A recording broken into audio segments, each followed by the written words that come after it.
Welcome to Fintech Daydreaming, the podcast that dives into the world of banking technologies and the ever-changing landscape of fintech companies. We bring you real-life examples from global and local thought leaders, as well as experts working within the financial industry, and seek out the best stories from the front lines of financial services innovation, where dreams of industry pioneers meet reality. Hosted by Paul Krogdahl and Ville Sointu.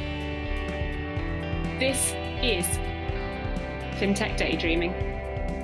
We're back with another fantastic episode, and this one I am pretty sure you're all going to love. We've got a fantastic guy with us that's going to share with us some insights that he's got around Metaverse and lots of exciting stuff. But as usual, I want to introduce you to my co-host and my fantastic friend, Ville, who's going to be here with me today as well. Ville, how's life? Life's good. I think we mentioned this already a couple of times, but summer seems to be here, maybe in Finland.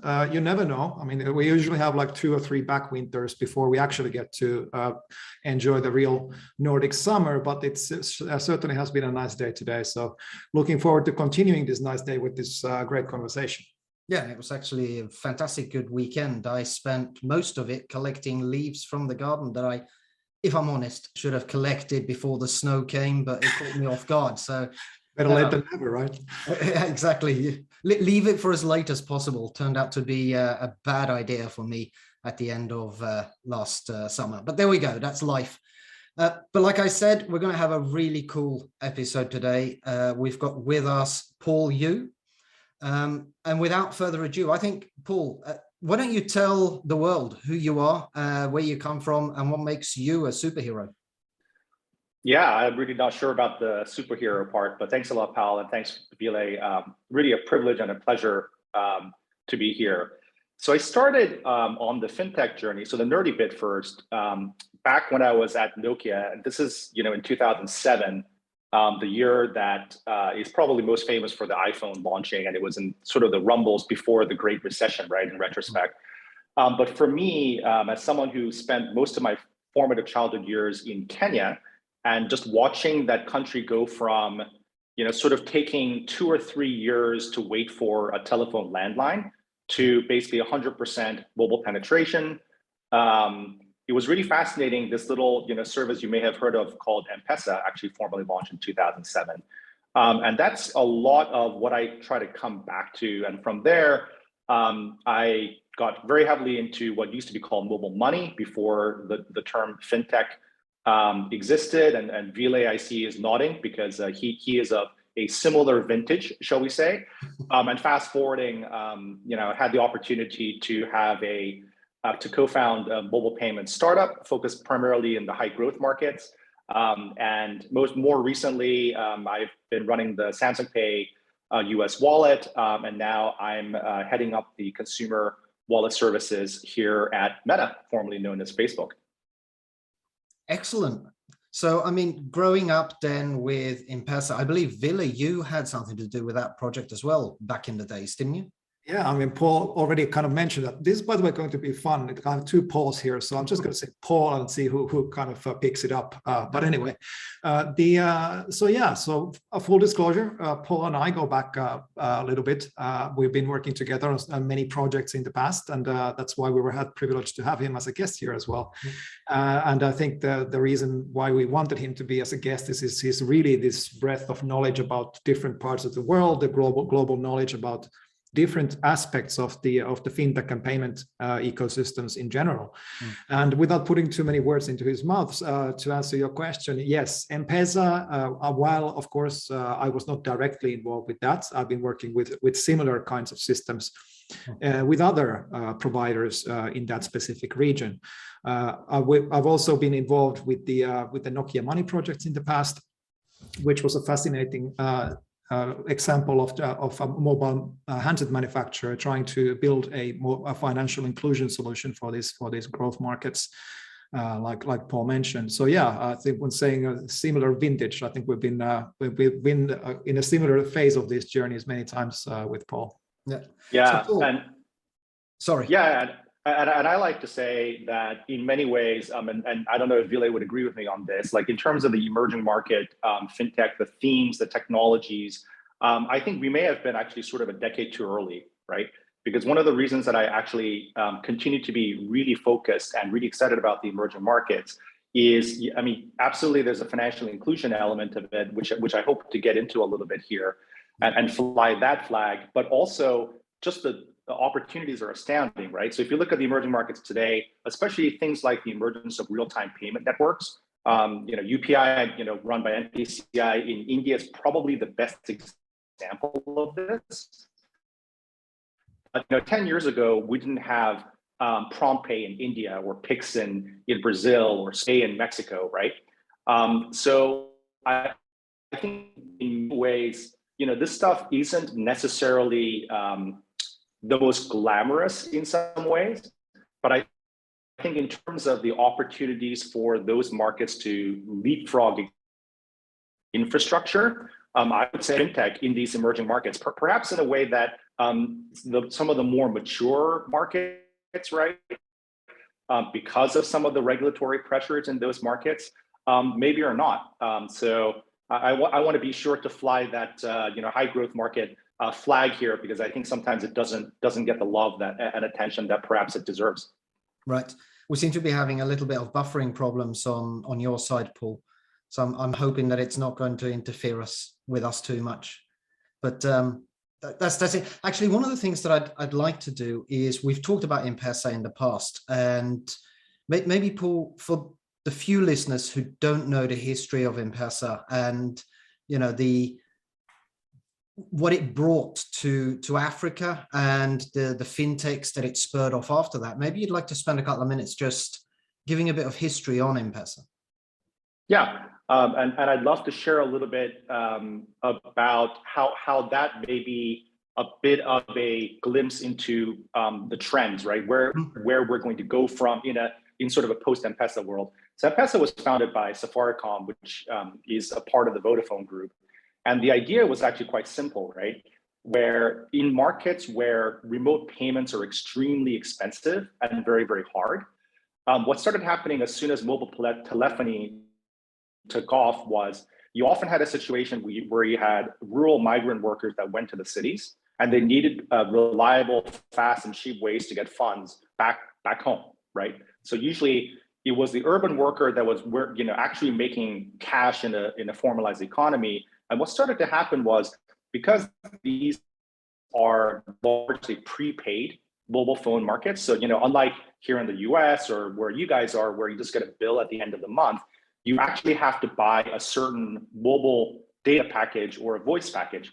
So people basically found out and realized that because I can top up the mobile phone number of Ville remotely, and if you think about it, that is a form of value. I mean, today we would call it sort of like almost like a token. People basically just started trading airtime. And in fact, vendors were actually starting to accept mobile airtime as a form of payment.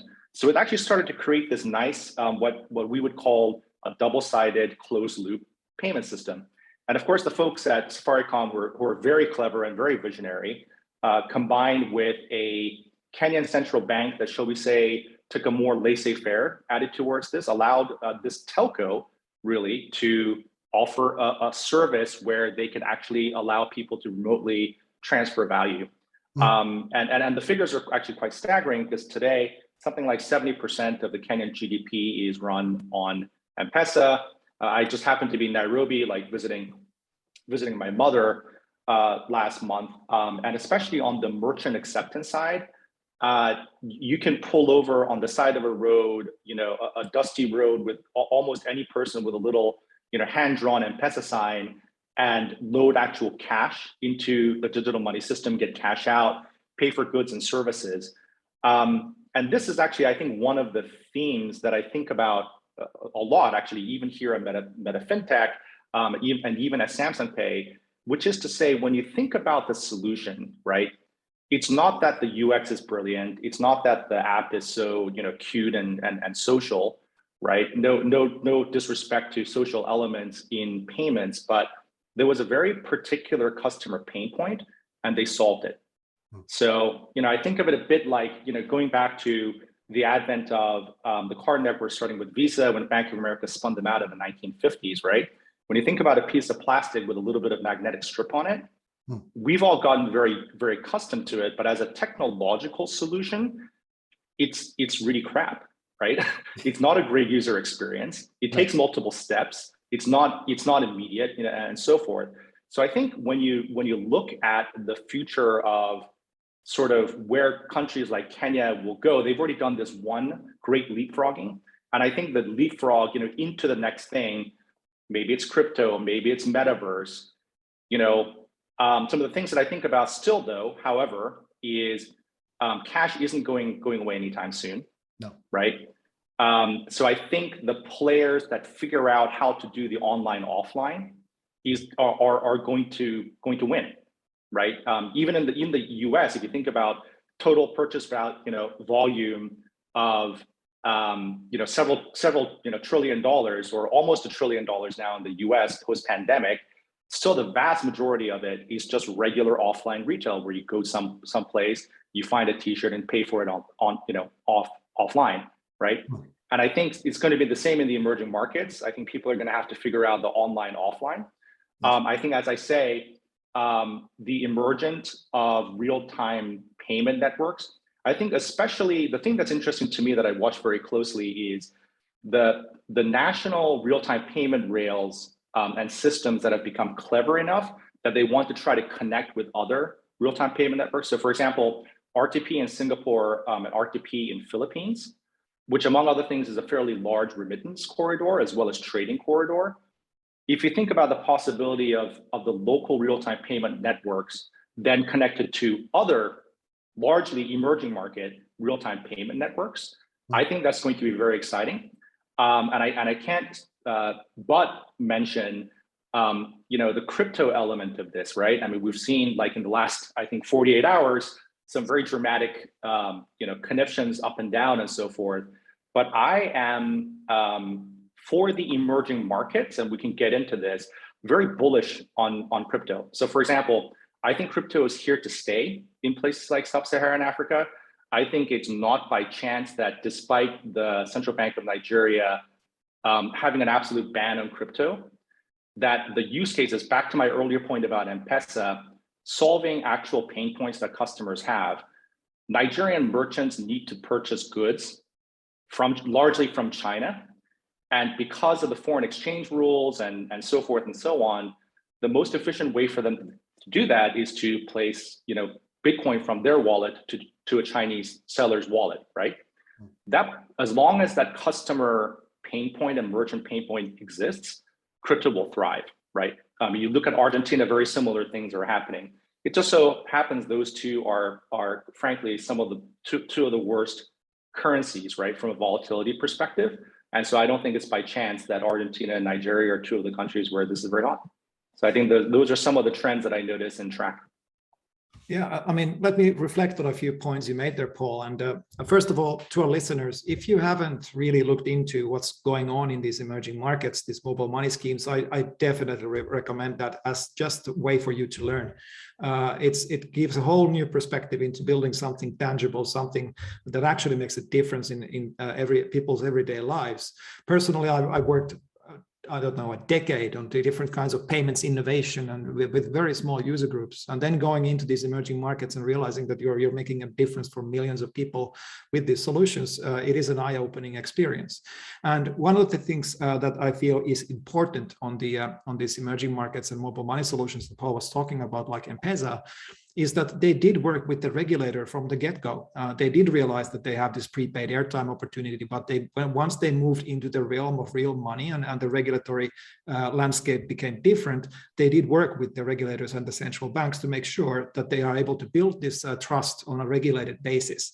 The other strong foothold I think these solutions had, and something also for our dear fintech nerd listeners to acknowledge as well, is that they had feet on the ground. They had people on the ground. These mobile operators had huge mobile networks of agents on the ground.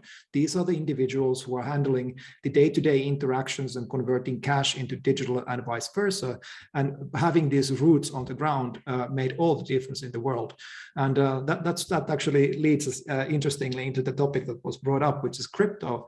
Because, and I might be kind of positioning you here, Paul, a little bit, but I'm really curious to hear your perspective, because one of the things that does bother me about the whole financial inclusion using cryptocurrencies is that sometimes, in most cases, they, in my mind, fail to realize that they are not working with the regulators. They're trying to work around the regulators.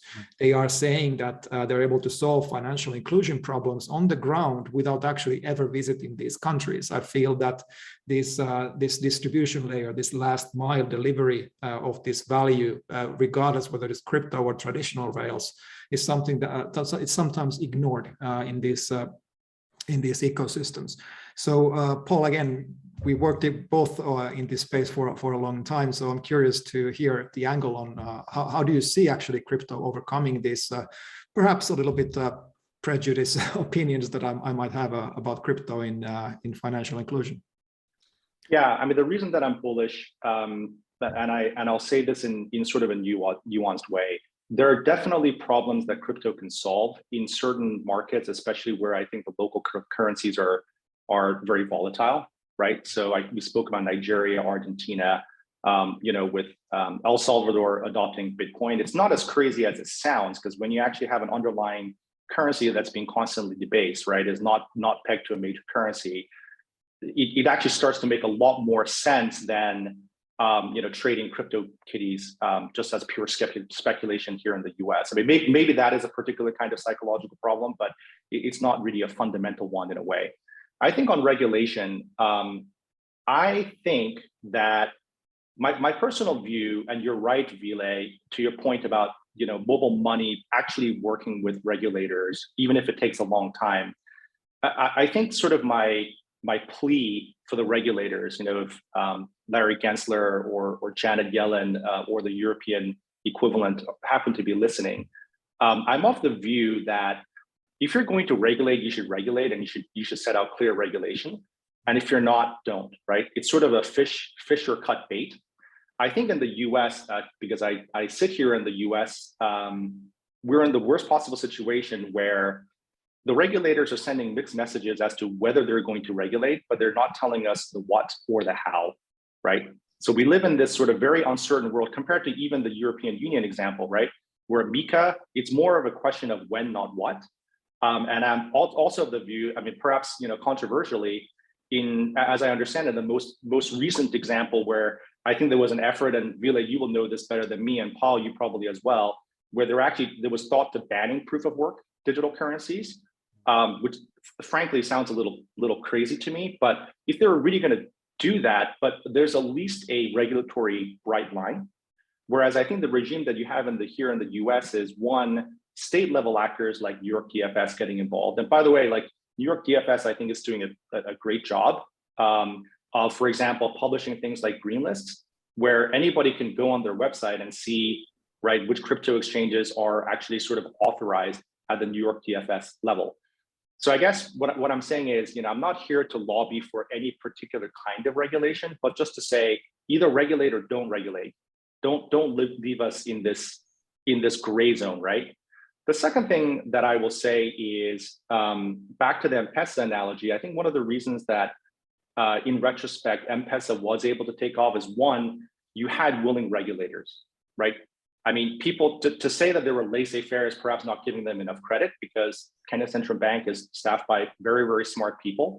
They understood what was at stake, and I think they intentionally held their hand from over-regulation. You look at the Nigeria example by comparison, right? Where the central bank has said for over a decade, no telco mobile money licenses, and they finally relented. And guess what? Mobile money wallets have not taken off in places like Nigeria in the way it has in more laissez-faire environments like Kenya. So I think you are going to start to see a certain amount of regulatory arbitrage, actually, here.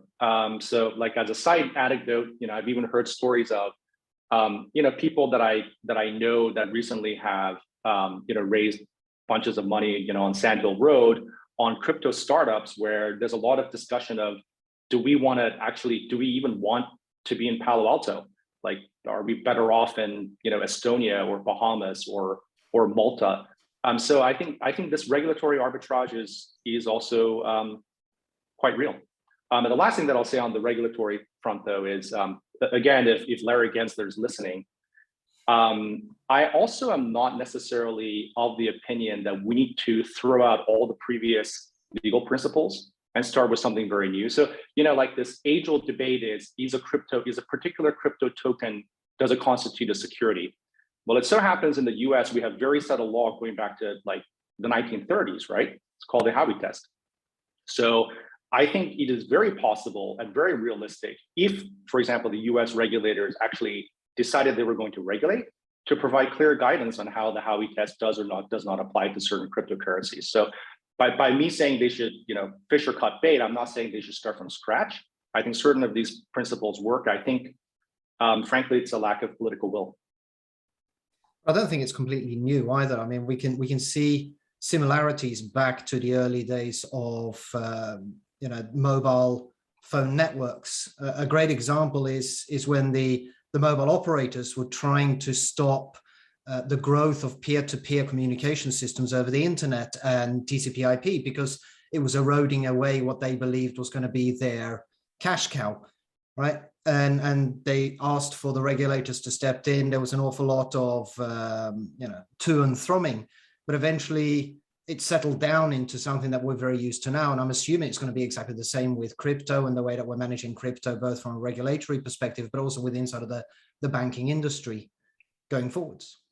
Yeah, and and to your point, right? I mean, that's actually the perfect analogy, I think, to especially the leveraging crypto for payments, because telco, like here, are fundamentally network effects businesses, which means that they're naturally, assuming that we are talking about relatively free market capitalist economies, they're going to trend towards an oligopoly, because all payment systems and networks fundamentally do.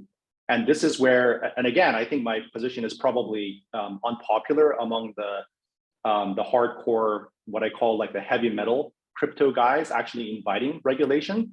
But telcos all around the world were regulated, and it doesn't mean the regulators pick the winners and losers. It just means that they try to sort of take the fraud out of the market, take the froth out of the market, and acknowledge that. I think it's going to do the same thing with, especially with stable coins, right? We're going to tend towards an oligopoly. We're not going to end up with 100. We're going to end up with a couple. And I think this probably is right for regulation. I'll make sure to direct all the crypto bros hate mail towards you, Paul. Number one. I'll let you handle those. Okay, fantastic. Thank you. Yeah, I'll pass them on to someone else. But that was good. I'll take it. I'll take it. You'll take them, yeah. But I mean, one of the things that very often comes up in discussion, going back to the whole onboarding the unbanked and the use of cryptocurrencies, etc.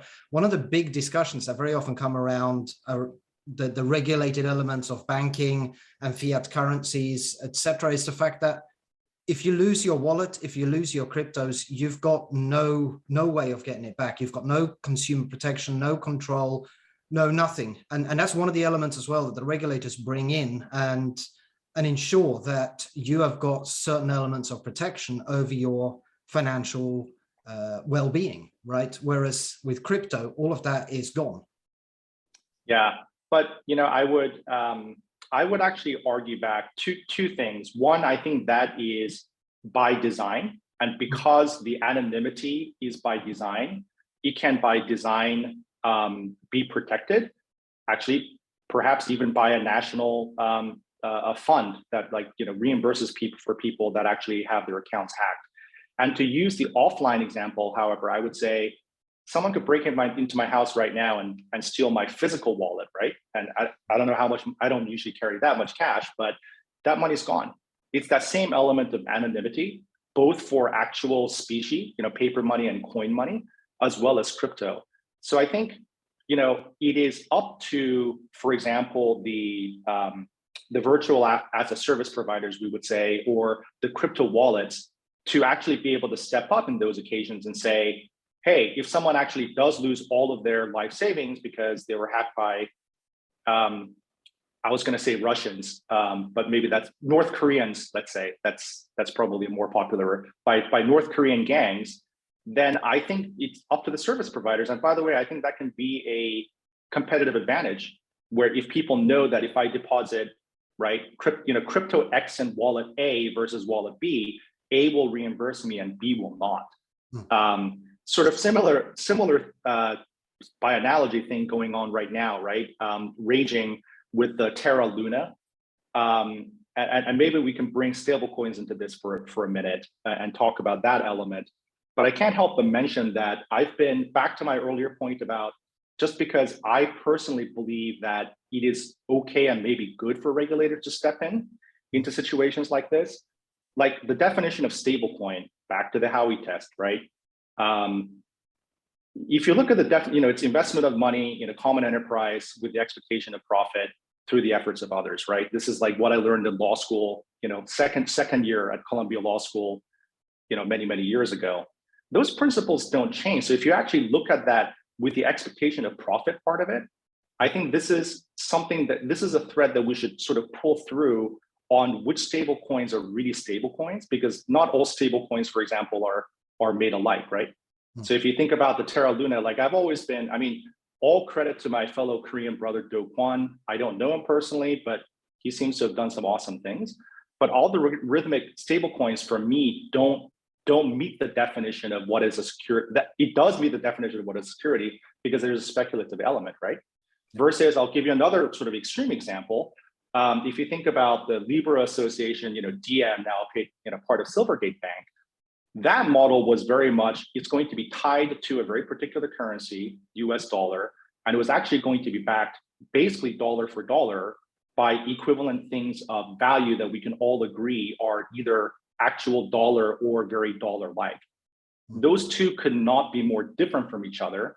And I think the lack of regulation, it's very, if a retail consumer hears stablecoin, they think basically the Luna Terra stablecoin is the same thing as the the DM coin or whatever Silvergate Bank renames that coin. So I think there are big differences here, and I think regulators can clarify some of that. So what if we step from the stable coins into the central bank world of the central bank digital currencies? Don't you think that CBDCs are going to help to solve some of this? I actually disagree. Okay. I actually do not. I don't think CBDCs are a thing. And I'm going to bring you back from the sort of emerging market, especially perspective, because if you think about, let's think about it from a financial inclusion perspective, for example, right? What do CBDCs do? The reason that people are financially excluded, thing one, it's because they don't have IDs, right? They don't have national IDs. So if you think about even very sort of like middle income markets like Mexico, only 40% of the people have formal IDs, 60% don't.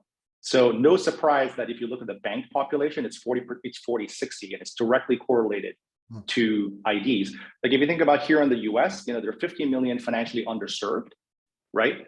And a part of the reason for that, which bears some thinking, I think, is people, for example, that are incarcerated, when they come out, either their credit history has been hacked or there's a huge like decade-long credit history. So actually they can't even get bank accounts, even if they have jobs and all of that. So I think there are some underlying infrastructure level problems to financial inclusion that have nothing to do with being able to send money very quickly and cheaply. So I actually think that given that, especially the larger central banks and the major currencies already exchange money with other institutions digitally, and I don't see anything that is fundamentally broken. And then from the consumer perspective, I'll say something that probably also will be controversial and also direct hate mail to Paul number one is I think the only regimes that can really benefit from CBDC are authoritarian regimes that want that to further control and further have visibility into how their populace is spending money. So I think it's no surprise that the only real live CBDC operating at scale is, in fact, China. Yeah. I don't think it's coincidental at all. So I think from the financial inclusion perspective, you've got to figure out how to get people, in my opinion, self-sovereign, distributed IDs, right? I think you have to be able to solve that last mile problem, the online-offline problem. And until you can do that, I don't really see what CBDCs can solve that, for example, mobile money doesn't solve, right? Or here in the US that a Venmo doesn't solve. Because from the user perspective, it doesn't really matter to me whether it's, got Uncle Sam's, stamp on it, or I'm just using Venmo. No, at the end of the day, once it's in your account, it's represented by digital numbers anyway, irrespective of what currency it is or whether it's a crypto or not. So agree with that 100%. Yeah. And it's not, I mean, the central bank doesn't want it to be different either. I mean, that it's within their interest to make sure that the balance or the euro balance, for example, on your account, whether it's central bank account or a commercial bank account, is exactly the same. You cannot break that one-to-one peg. Funny to talk about pegs in context of the last 48 hours on the Terra Luna conversation, by the way. But the point I did want to make on CBDCs is that I work with the European Central Bank a bit with the upcoming digital euro, and I think one of the underlying conversations or the points across all the things we talk about is that there is no clear purpose for the central bank digital currency, just like you described, Paul. The implied purpose is to replace cash, yet at the same time, it's quite clear that we will not get rid of cash because cash has its own features that you cannot really replicate in the digital world. So then that begs the question, what is the space between the physical cash and our existing digital payment systems? And I don't think that is actually that much. There's other things with regards to politics and sovereignty, of course, that are in the play, but those are more, I consider them political questions than practical questions from a consumer perspective. So Paul, yeah, I completely agree with you there. The authoritarian question is also interesting because we had a guest some time ago. The name escapes me, who was talking about the Chinese experiment and the use cases that they have there in terms of making the payments infrastructure more efficient. So, Paul, do you see some purpose for CBDCs, perhaps call it on the wholesale space, so you're able to have more efficient payment rails somehow, perhaps interoperability? Is this something that could be done more efficiently with central bank liabilities? Yeah, I think it is for countries that are going to be sanctioned. Whose currencies do not have, very, very deep liquidity pools. Because again, all the major sort of reserves currencies certainly, right, have all traded with each other perfectly well digitally for many, many years. I think the one scenario where CBDCs could become actually geopolitically more interesting, and I've been thinking about this a lot I think all of us probably in payments have been thinking about this a lot, right? With the sanctions in Russia, and it probably won't be the first or the last. When you think about economies that are sort of cut out of the SWIFT system, but more fundamentally, is there a scenario under which there become completely sort of geopolitically alternative,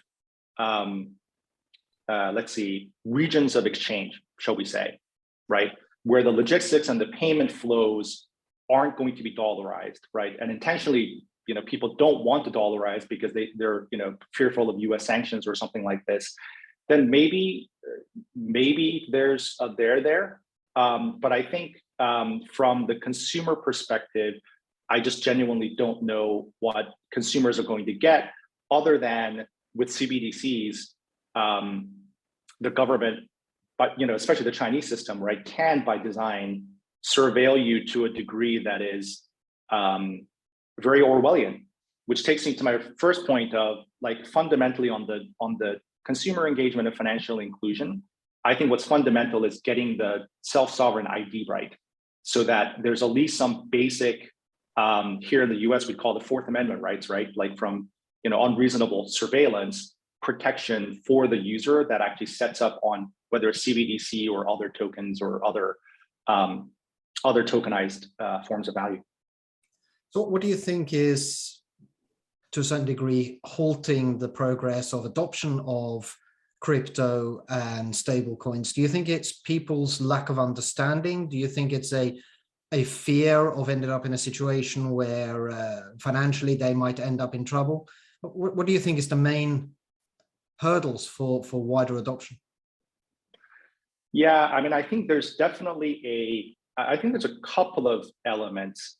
I think the first part of it is that, like any new industry, it's sort of fascinating to be back, to the earlier part of the conversation when Ville and I first got into mobile money and payments.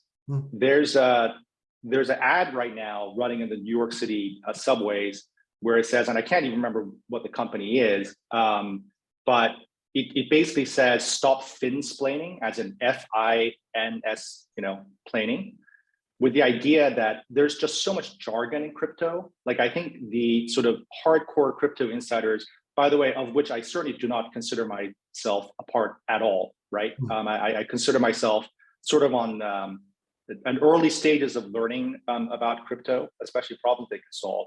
There's a lot of jargon that I think is like almost intentionally, it's like joining any club, right? If you want to be a cool kid, you have to know all the sort of right memes and catchphrases, and right. I mean, like hodler is a great example of this. If you like walk down the street and say like, hey, do you hodl?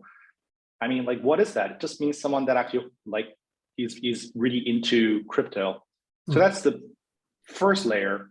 I think the second layer is, I think crypto has to be useful in some way. I mean, I keep on coming back to this over and over again. What problem are you solving, right? So to put it a little bit cynically, I think there is a public perception that the people that ultimately have these crypto companies issue coins, and there's just tens of thousands of them out there now, and it's sort of a pump and dump scheme where the original founders get rich and everyone sort of gets left holding the bag. I can't comment on whether that's true or not, but I think there is that public perception.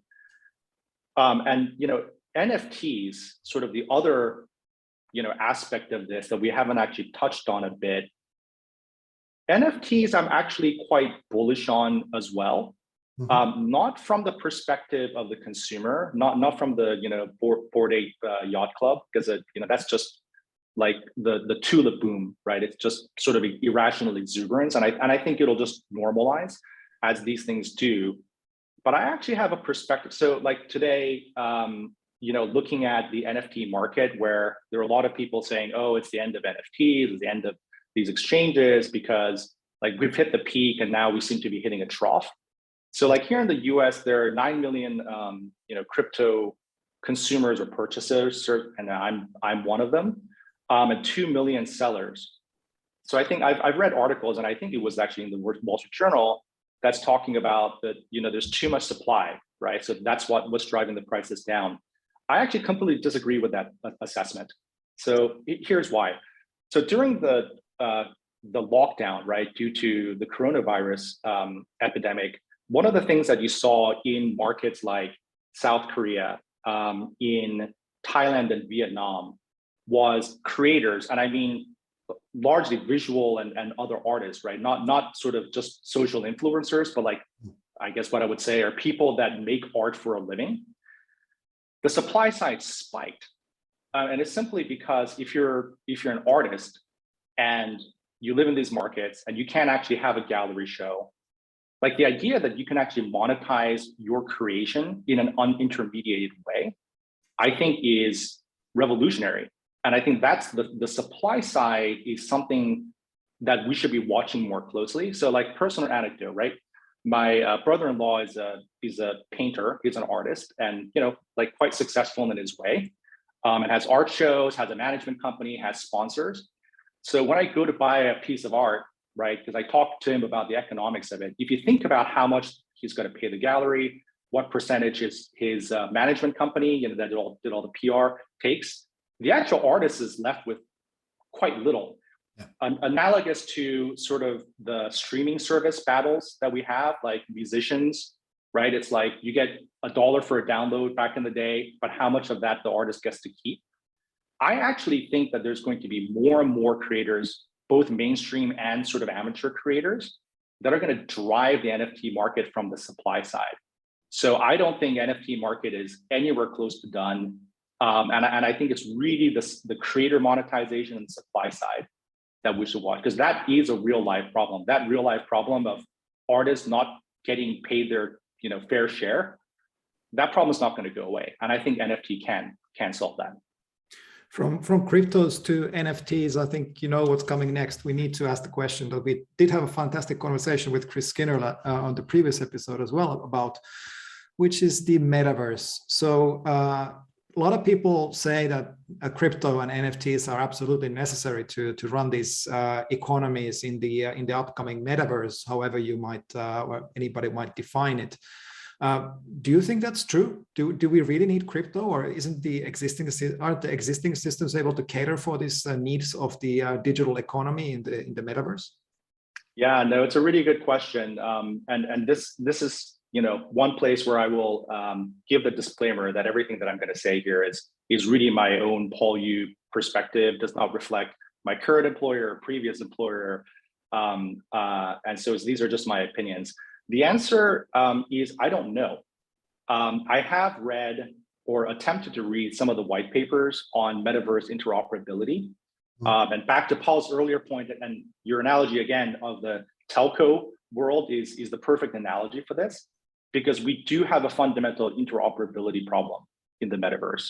So is the metaverse going to be more like, remember the railroad boom? At the turn of the 2 centuries ago in the US, and created these robber barons, and what actually ended up happening is there were railroads that were running parallel to each other, and everybody just bankrupted everybody else because it was overbuilt, it was speculative.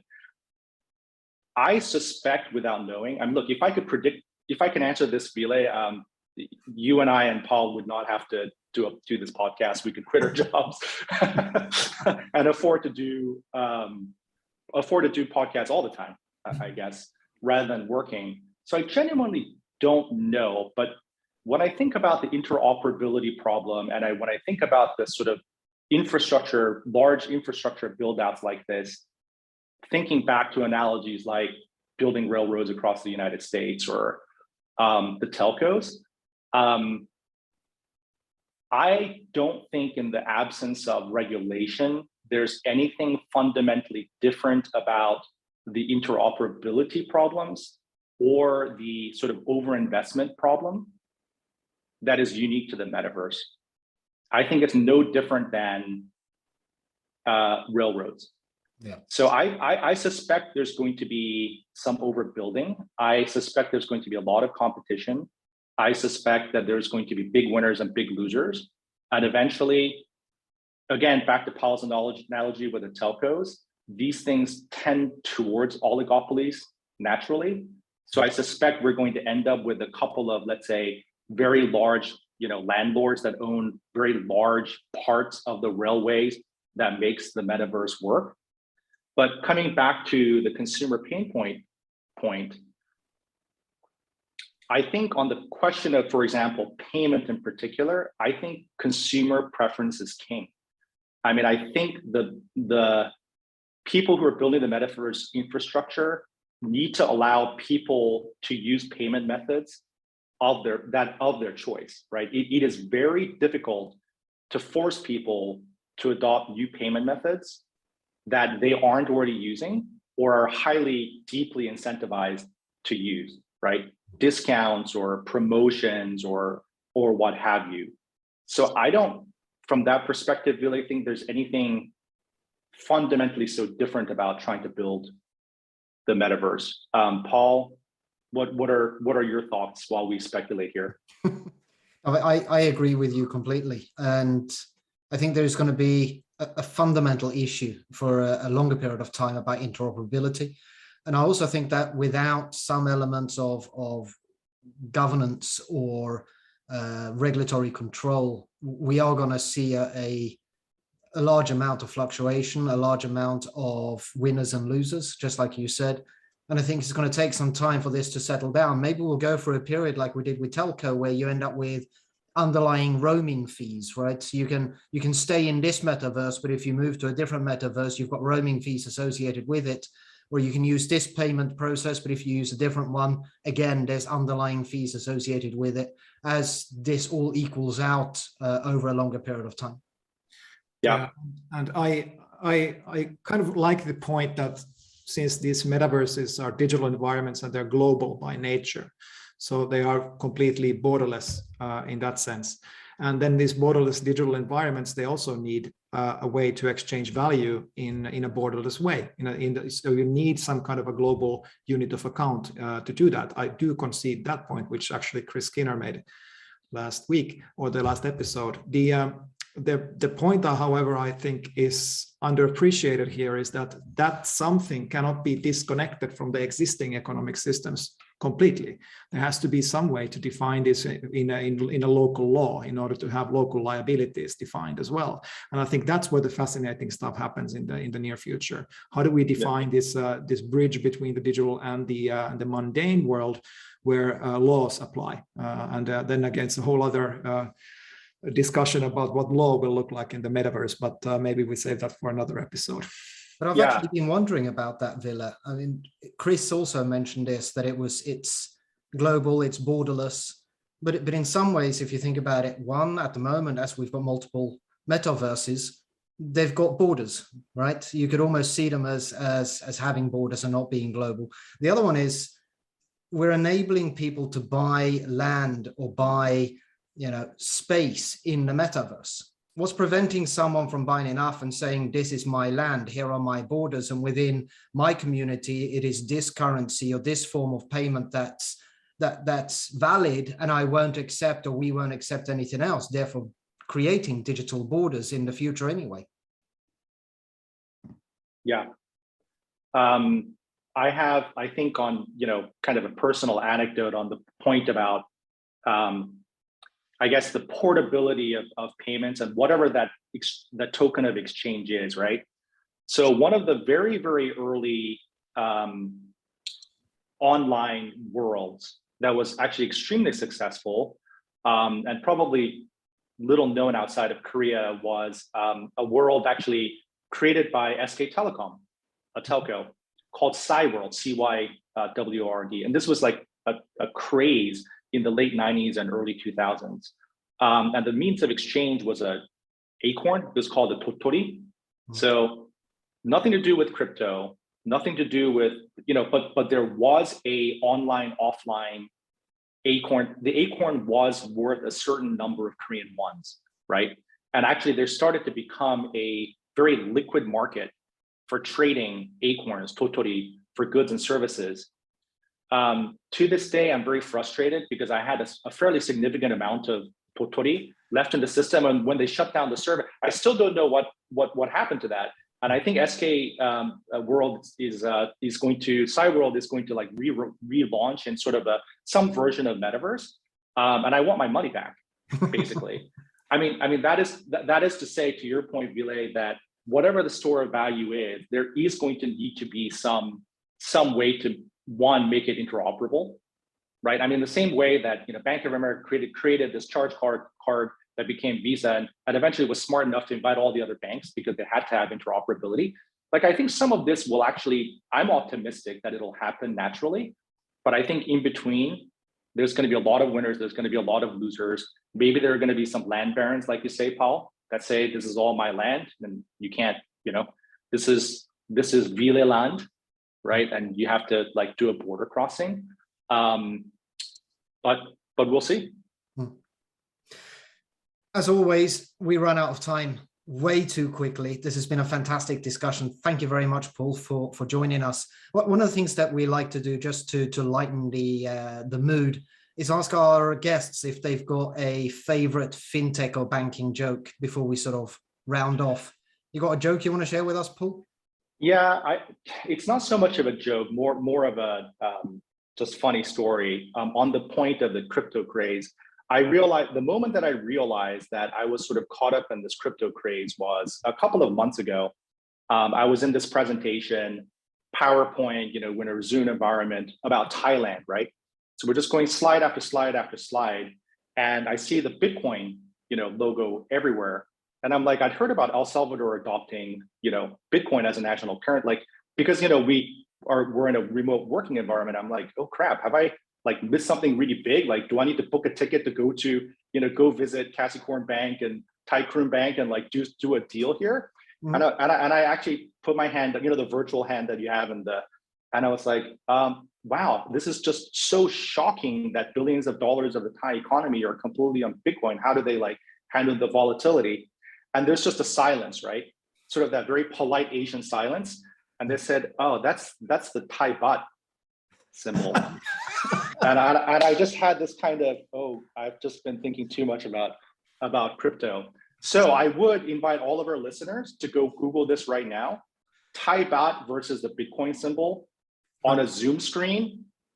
You be the judge whether I was caught in the crypto craze or this is a thing. I sense a meme coming up. So fantastic. We will give you the honor of being the founder of that meme. Absolutely. That's a fantastic story. That's really good. But also before we close off here, Paul, if our listeners would like to get in contact with you, find out more about your provocative point of views or have a discussion with you without you sending all the haters to me, how can they find you? How can they get in contact with you?